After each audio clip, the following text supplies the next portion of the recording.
بسم اللہ الرحمن الرحیم اعوذ باللہ من الشیطان الرجیم بسم اللہ الرحمن الرحیم اقرأ بسم ربک الذی خلق۔ قرآن کریم کی یہ آیت رسول اللہ صلی اللہ علیہ وسلم کے اوپر تعلیم کے سلسلے میں سب سے پہلی یہ آیت ہے۔ تعلیم کو جتنا اسلام نے رواج دیا ہے اور جتنی اس کی ترویج کی ہے کسی مذہب نے نہیں کی ہے۔ جس وقت رسول اللہ صلی اللہ علیہ وسلم آپ کی عمر مبارک 40 سال ہوئی، اس وقت مکہ مکرمہ کے اندر اور ارد گرد کے اندر جتنی بھی برائیاں تھیں اس وقت ہو سکتی تھیں، یا تاریخ میں جتنی بھی برائیاں تھیں ساری برائیاں اس وقت موجود تھیں۔ اللہ نے سب سے پہلا جو سسٹم دیا اپنے پیارے حبیب صلی اللہ علیہ وسلم کو، آخری نبی جو ہے، یہ نہیں کہا کہ یہ برائی دور کر دو، یہ اخلاقی جو بھی چیزیں ہیں انہیں دور کر دو، یہ زنا، جھوٹ، فریب، مکاری، دغا بازی، جنگ جدال، وہ سب ساری چیزیں دور کر دو، یہ کام کر لو، پھر اس کے بعد جو ہے وہ دین کا کام کرنا۔ لیکن نہیں، اللہ نے سب سے پہلی جو چیز کی وہ تعلیم کے لیے کی کہ پڑھیے۔ تو اس کا مطلب یہ ہوا کہ آج ہمارے کے اندر جتنی بھی برائیاں ہیں اور جتنی بھی خرابیاں ہیں وہ ایجوکیشن کی لائن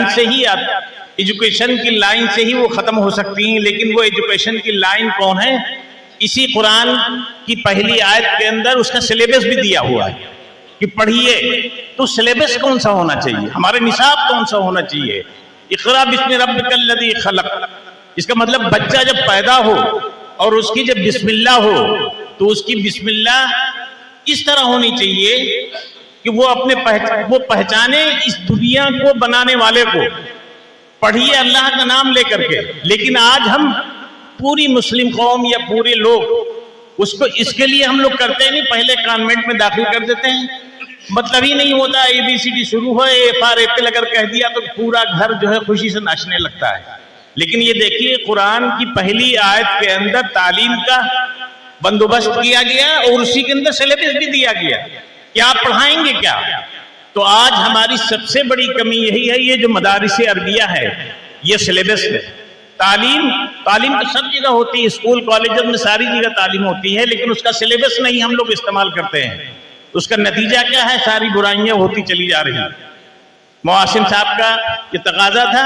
صرف ایک بات اور میں عرض کروں گا، یہاں بات مسلسل آ رہی ہے کہ مدارس عربیہ کے اندر سب سے خراب، سب سے ناکارہ جو بیٹا ہوتا ہے وہ دیا جاتا ہے کہ چلو اس سے تو ہم کچھ کر ہی نہیں پائیں گے۔ جو لائق ہیں، جو فائق بچے ہیں، ذہین ہیں، فہیم ہیں، ہر طرح سے ان کے اندر صلاحیت ہے، ان کو کانوینٹ میں بھیجتے ہیں، ان کو کالجز کے لیے ہم تیاری کرتے ہیں۔ تو آج مدارس عربیہ کی طرف رخ نہیں کرتے، لیکن ان سب ہمارے ساتھیوں کی دعاؤں کا نتیجہ ہے، ہمارے بزرگوں کا نتیجہ ہے۔ ان کے پاس ہم ایک ایسا سلیبس لے کے گئے کہ آج کالجز میں بھیجنے والے جو والدین ہیں وہ کوشش یہ کرتے ہیں کہ ہمارا سیتاپور میں جامعہ صفا کے نام سے ایک چھوٹا سا مدرسہ ہے، لوگ کوشش کرتے ہیں کہ ہم اپنے بچے کو صفا کے اندر داخل کریں۔ کیوں؟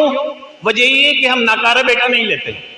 ہمارا طریقہ یہ ہے کہ ہم اپنے یہاں ایڈمیشن کا جو سسٹم بنا رکھا ہے، وہ ایڈمیشن کا سسٹم یہ ہے کہ قرآن کریم کا وہ حافظ ہو اور اس نے قرآن کریم کو حفظ کیا ہو 1 سال یا 1.25 سال یا 1.5 سال کے اندر، اور اس کو قرآن یاد بھی ہو۔